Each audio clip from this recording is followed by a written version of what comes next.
All right, here we go. Going into our next cycle. So this next cycle is going to be an 8-week cycle, and in this video, I'm going to go over the intent of each day and the structure, so you guys kind of have a better kind of idea coming into it, and just kind of getting more mentally prepared doing it. So it's like, what one day is going to be focused on this, the other day is this, and you can kind of understand how everything is built off of each other. So Mondays back squats are back. Mondays are reserved for that. As you guys know, it's been a really long time. Open's done. Now I get to kind of go back and revisit some foundations and build some strength. So whether you are doing the open or not, the goal is again to create a balanced program. So we're strong, we're fit, we're mobile, we're hitting as much areas as possible to kind of be good at everything and not be so specific at one thing. However, every cycle is going to be a little bit biased in one direction or not. To target specific things. So in this cycle, I would say it's a little more biased towards strength. You're going to see Mondays, Wednesdays, and Fridays of strength. And this Monday, we're starting with back squats to start off.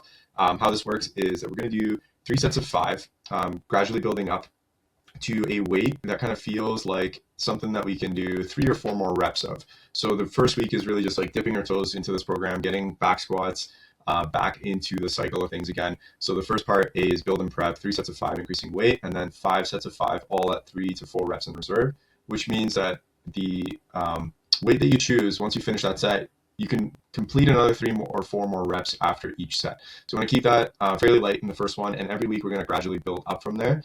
So it's not supposed to be super challenging, and it's supposed to be a good opportunity for you guys to really work on positioning, movement technique, range of motion, and your tempo.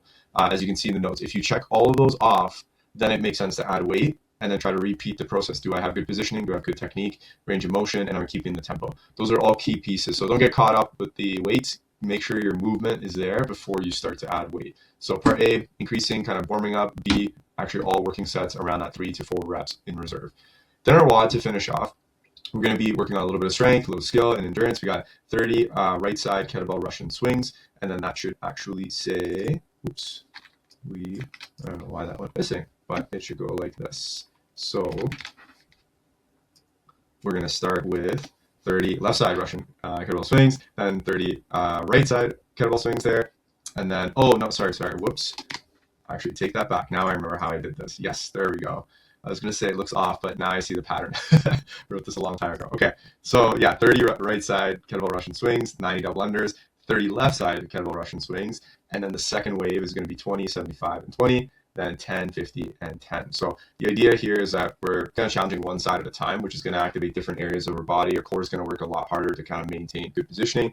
We're working on the skill with the double unders and even just the kettlebell swing movement, and then the repetitions, just the volume itself is going to add the endurance piece. So in these 10 minutes, we're going at a 70 to 80% pace. This should be something that like you're challenging yourself. However, you're not redlining. So you want to be able to work for the full 10 minutes. If this was like an AMRAP, you could move for 10 minutes consistently, but you want to get as much work done as possible, or basically just get this one done in the 10 minutes there. But just another way to look at it is like you want to keep in a hard pace, but it's like a hard sustainable pace for this workout.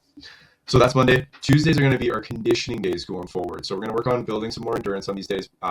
And this Tuesday, we're going to do a CFW benchmark. I've been making these, kind of having fun with naming them. This one's called Repeat Offender because there's a bunch of repeat rounds of this, and we're just going back and forth, trying to get those reps in, trying to work on that conditioning in this one. So it's 3 rounds for total reps, 2 minutes of cal row, 1 minute off. 2 minutes burpee to plate jump. So you're going to do a burpee and then jump onto a plate and then come back down.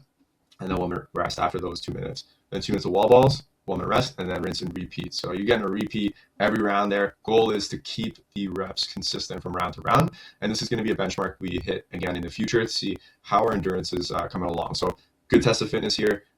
Pretty straightforward movements, nothing too complicated. It's going to test a little bit of strength, but a lot more in that cardio realm for most of us in this one. So wall balls, if anything, will be more of a strength thing, and the burpee with a little bit of that push-up part of it. But mainly, this should be more biased towards conditioning. So if you're newer to this, make sure you're getting good progressions in there that allow you to move a lot more than try to kind of rest and try to do the reps. So for burpees, for example, maybe you want to do a burpee a little bit more inclined, or for wall balls, go lighter or go to a lower target that you can consistently just keep moving in.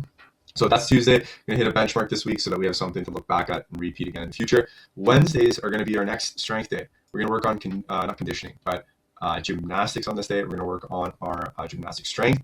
Today's is going to focus on pull-ups. We're going to do 3 sets of 1 to 5 reps to 1 to 2 reps in reserve. So that means is we're going to choose a progression that once we get to the end, we're maybe able to do 1 or 2 more reps. That's just so that you're not going into kind of bad habits. You're not creating like poor positioning on those last reps, and you're getting really good solid repetitions in there.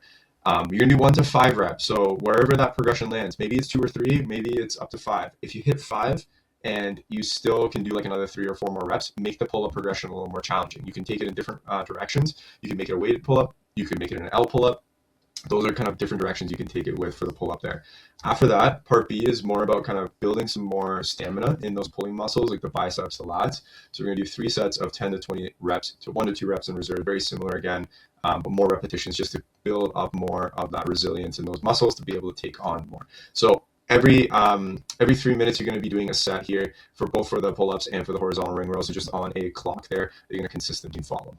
When we're done that, our workout is going to kind of complement that, where we have sumo deadlift high pulls with 135 and wall walks. It's an ascending time scheme. So we got 30-second sumo deadlift high pulls, 30-second to wall walks, and 60-second intervals, 90-second intervals, and a 2-minute interval. So it gets longer. So it's about really being smart about how you break it up. So in the beginning, like, don't crash and burn early. Be smart about how you're going to do that later on. Those last 2-minute rounds for both of them are going to be long, and you want to be like doing a couple reps in a row and leaving some in the tank so that you can consistently go, instead of going to a point where you're like completely exhausted and you have to take like a long rest. So keep that in mind today. But the idea is to build upper body stamina in this workout today. From there, Thursday is going to be a little bit more focused on the conditioning piece. However, it's going to be a little bit lower intensity. So just from personal like myself, like training and knowing that like when you introduce a lot of variables into your training split, and also with all the stressors, it's easy to kind of get caught up in like you have to work out really hard every single day. And I believe that like eventually you'll crash and burn doing that. And so when I introduce myself having like days of low intensity, it helps me really kind of calm the nervous system down, but still feel like I'm still doing something as well.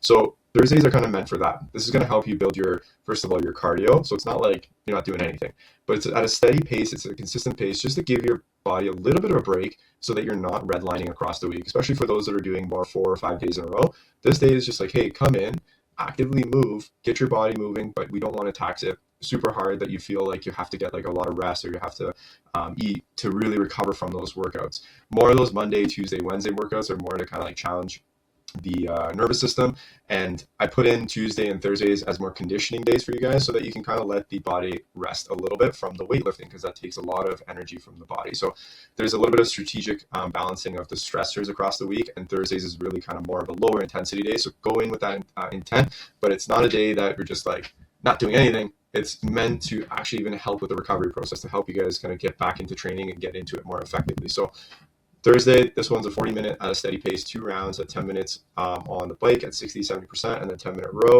at 60-70%. And then every 5 minutes across the 40 minutes, you're going to do 8 sit-ups, 12 lateral lunges, and 24 single skips to make 8 sets total across the 40 minutes there. So every 5 minutes, you just get off your machine, do those 3 movements, and then hop back on. Just about moving today, not about sprinting, not about like really like being drenched by the end of this. Get a little bit of a sweat on, but nothing too intense. From there, we're going to go into our third strength day, Friday. Strict press, build and prep with 3 sets of 5, increasing weight. These are standing barbell strict presses. And then we're going to go into 5 sets of 5 working sets at 3 to 4 reps in reserve. So you're going to have some of the tanks still left over. And the point of doing that is you guys build that confidence in the movement and not feel like you have to push really, really hard. So the first week, kind of like the back squats, putting on 3 to 4 reps in reserve helps you just start to learn the movement pattern. And it's not supposed to be heavy. It's supposed to be a weight that's a little bit more on the light, moderate weight. And then every week we're going to gradually build up from there. So for both part A and B, completing a set every 3 minutes and then keeping a good tempo and positioning, technique, all those things. If those are good, then let's add the weight. Some of you guys might have some shoulder things going on. Don't be afraid to go lighter, or even just like start using dumbbells instead of the barbell, so that you can really focus on those areas that you're struggling with. From there, workout, we got another CFW benchmark. We're going to hit 2 this week. We got grip check. So this is a barbell cycling workout, 20 rounds for time, 10-minute cap. Yeah, 20 rounds in 10 minutes. It's going to be crazy. 5 push press, 3 front squats, 1 power clean. Guys weight 95 pounds, female 65 pounds. So this is meant to be a workout where this weight is light and you're just moving this quickly with good form and technique, obviously. So it's going to challenge your barbell cycling, your grip, and your upper body stamina, because there's a lot of push press in this one too. So, I mean, ideally, you're finishing around every 30 seconds consistently for the 10 minutes there. Some of you that have a heavier kind of barbell cycling weight that you can go, you'll probably be closer to that. I would choose a weight today that you could confidently do about, I would say, somewhere around 15 rounds in the 10 minutes there. So if that means just using a barbell today, I'd rather you do that than go heavy and only get half the rounds done. So let's try to get 75% of this done. If you get above that, amazing. Or if you get this done really good on you. Next time we'll test this and see if we can beat it. So Fridays, so you guys know strength work with the upper body, and then we got our workout as usual. Saturday, we got our conditioning workout here. On this day, we got our intervals.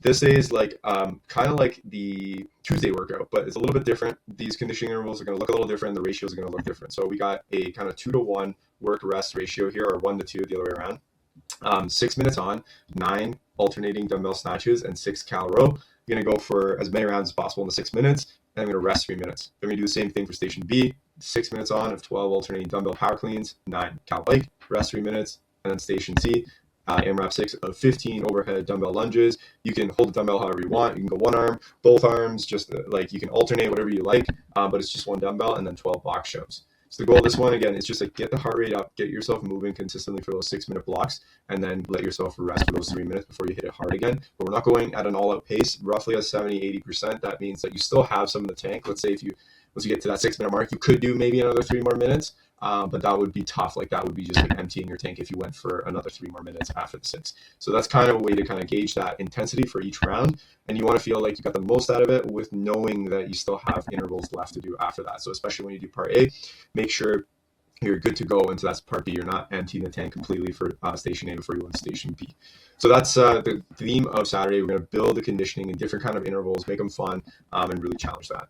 Sunday, a little bit of a different theme going forward. We're going to work on a little bit of mobility, kind of take it easy in the beginning, work a little bit slower, address more areas that we don't really address as specifically as consistently as we would like. You know, some of you guys are dealing with maybe some areas that are tight or some areas that are giving you pain.